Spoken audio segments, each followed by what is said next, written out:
If you like the video, then please make sure you give the video a thumbs up. If you enjoy my content in general, then please make sure you subscribe. Alright, enjoy the video. What's up, everybody? Alright, depending on our release, it's either the day before or it is just straight up Valentine's Day.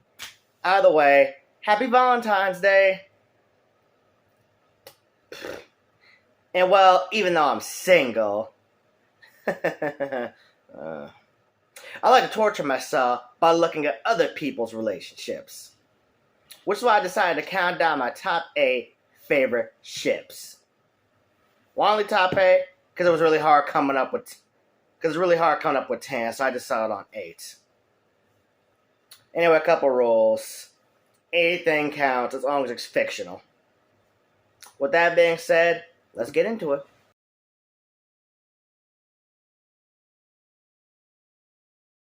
Did you get him?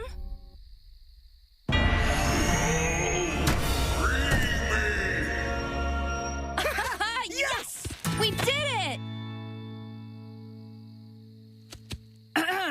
Can I pay you to pretend that never happened?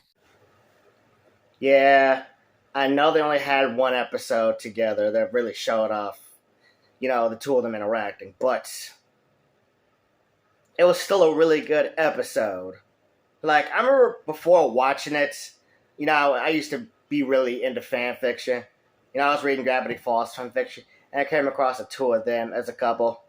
And I was like, I don't really like the dynamic. I don't see this working out. Then this episode came out, and I was like, oh my god, I need more of this.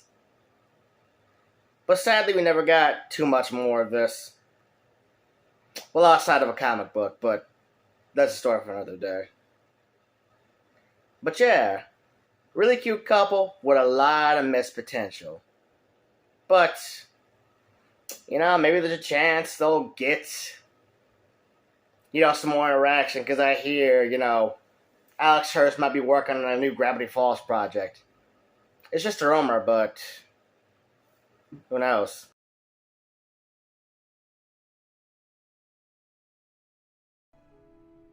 I am. Then let me.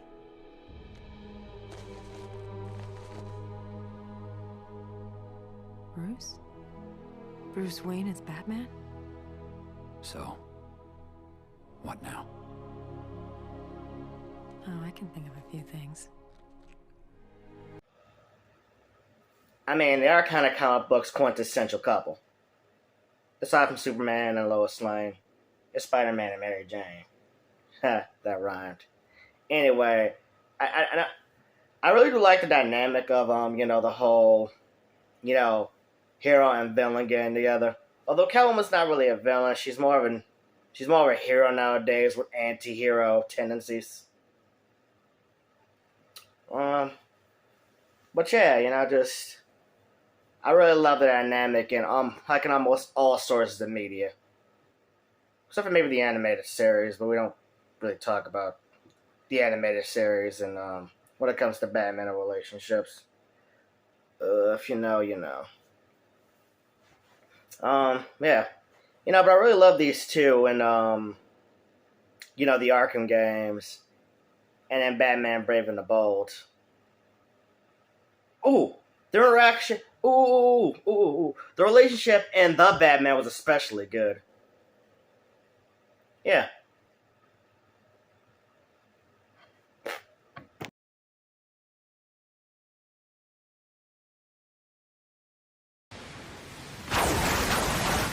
Deku? Wake up! Oh no! I'm sorry. Did the slap hurt? Uraraka. Shinso's brainwashing took care of you. Are you okay? I know some people think that a lot of the female characters in My Hero Academia are kind of boring, but I don't know, man. I mean, at least most of the pro heroes are fleshed out, and our two main girls, Froppy and Araka, are fleshed out. Some people would say that shipping her with Deku kind of ruined her character, but I don't know. I think it could have enhanced it. I mean, yeah, she's always looking at Deku for advice. But that's only because she looks up to him, you know? When she thinks of an ideal hero, she thinks of him, most likely. Which is why she does strive to be more like him. Which, you know, I find kind of sweet. Plus, whenever these two interact, it's just always so adorable. You know, Deku is just a dork, and Araka's just a ball of, you know, sunshine. I don't even know how to describe it. Just, you know, the two of them are adorable together. Man.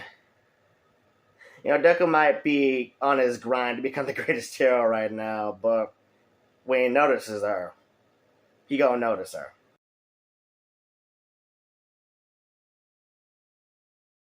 And away from me, they'd think I knew nothing about animals. Even less than... Okay, well, I'll help you. Thank you, Craig. Man, I feel like somebody to come in my comments section and be like, I can't believe you shipped this. They were so toxic at first. What are not so toxic to Craig at first? She's like 11. She could barely articulate her feelings. Like, what? Like, they're like 11.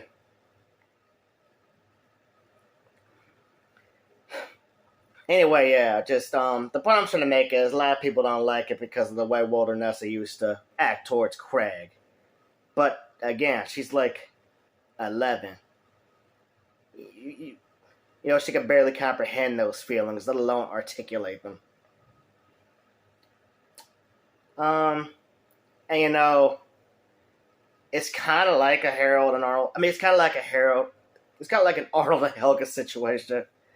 But not really, because Walter Nessa does acknowledge the fact that she was really rude to Craig at first. And the two of them do develop a genuine friendship that kind of, you know, that blossoms into, you know, this cute little relationship. You know, because Craig wasn't really feeling her at first. Until the episode Puppy Love, where he's feeling her. He's feeling her.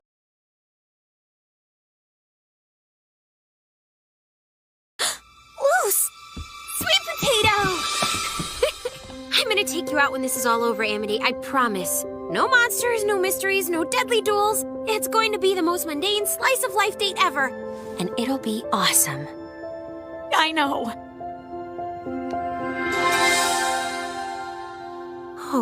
You know, I don't think I've seen the enemies to friends to lovers trope done as well anywhere else as it is here. You know, because at first the dynamic is very tense, but, you know, that soon turns, you know, really friendly. And what I do love about this, you know, ship in particular, is that, you know, the two of them bring out the best in each other. Hell, Luz even kind of helped Amity and Willow become friends again. Well, they kind of became friends again on their own, but, you know, she was the one that definitely, you know, helped with that. And, you know, again, and again, I really love the fact that Amity's growth didn't just stop after she got together with Luz. In fact, neither one of the growths just stopped after they got together. They both just kept, you know, growing with each other and helping each other out, you know, because that's what a good ship is about.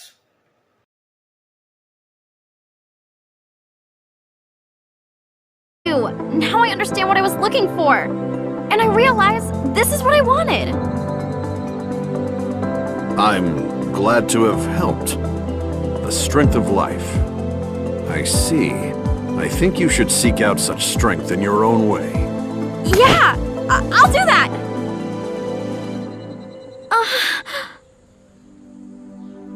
I mean, I'm not trying to have a kid right now. I'm just seeking my path of strength. I mean, what am I even talking about? People can call me weird, people can call me creepy, but something about this ship is just really cute to me. I don't know what it is. I guess I just like the fact that she was constantly searching for Ryu, trying to be just like Ryu. Because she thought he was cool, only to discover that she loved this man in a romantic way. And well, if that interaction in Street Fighter V doesn't indicate, that something could come from that, I don't know what does. And before anybody goes, but there's a huge age difference. It's not like he's old enough to be her dad. There's only about a 10-year age difference. Yeah, she's about the same age as Camby. I think. Well, she's the same age as Kaorin. And Kaorin's the same age as Cammy. Unless I'm getting that wrong. But yeah, there should only be about a 10-year age difference. She was about 20, 21 in Street Fighter V. I don't see what's wrong with them getting together now. So yeah. I just really like this ship.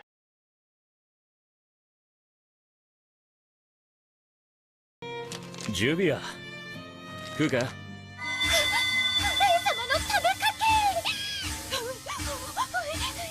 お前には感謝してる。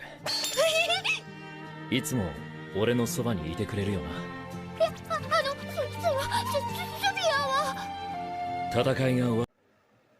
Okay, I know it was kind of one-sided at first, but I don't know. Something about it just kind of works for me. Like, I don't know what it is with me, but sometimes I kind of dislike, those more one-sided, ships, at least when it comes to one of the characters involved. Like, I'm a sucker for Nezuko and Zenitsu. I'm also a bit of a sucker for Tooty and Timmy. But that's besides the point. I really do, like, even though it was kind of one-sided, Gray was never outright, pissy with her or dismissive of her. He definitely valued her as a friend, at least at first, before that did, evolve into romantic feelings. And, Juvia might be a bit of an, I forget what the trope was called. I think it's called a Horde Admirer. I think I'm pronouncing that right. But, she really does care about Gray and does care about the guild as a whole. She was kind of the only one that stuck by him after everybody split off after Fairy Tail disbanded.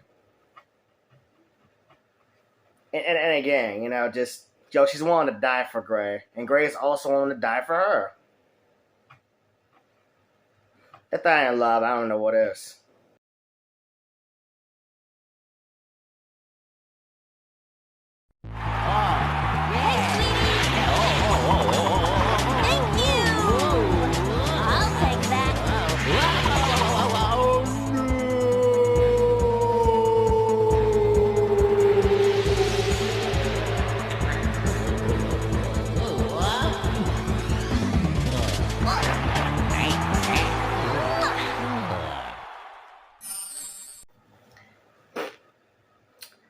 Now, anybody that knows me saw this coming.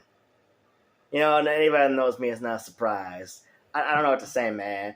I know they've had a lot of canon interactions, but I just really love the dynamic. Luigi's kind of quiet, shy, reserved, cowardly, and Daisy's in your face, loud, and spunky. I just, really like that dynamic. I read a lot of TV tropes. The TV trope was called masculine woman and feminine man, which fits these two to a T. Plus, I do kind of love, how their colors oppose each other. But also complement each other. With the whole yellow and green motif. Yeah. But, it sure would be nice if the two of them did have some more interactions. Come on, Nintendo. Huh? What do you say? Can we get a game with the two of them interacting? Maybe a platform where Luigi has to go rescue her? Maybe you could I don't know, have a, maybe you could do like a, I don't know, a remake of Super Mario and Super Mario Land. But with Luigi instead of him. You could drop it whenever you decide to drop Super Mario Land for GBA. I'm just saying it'd be good cross promotion.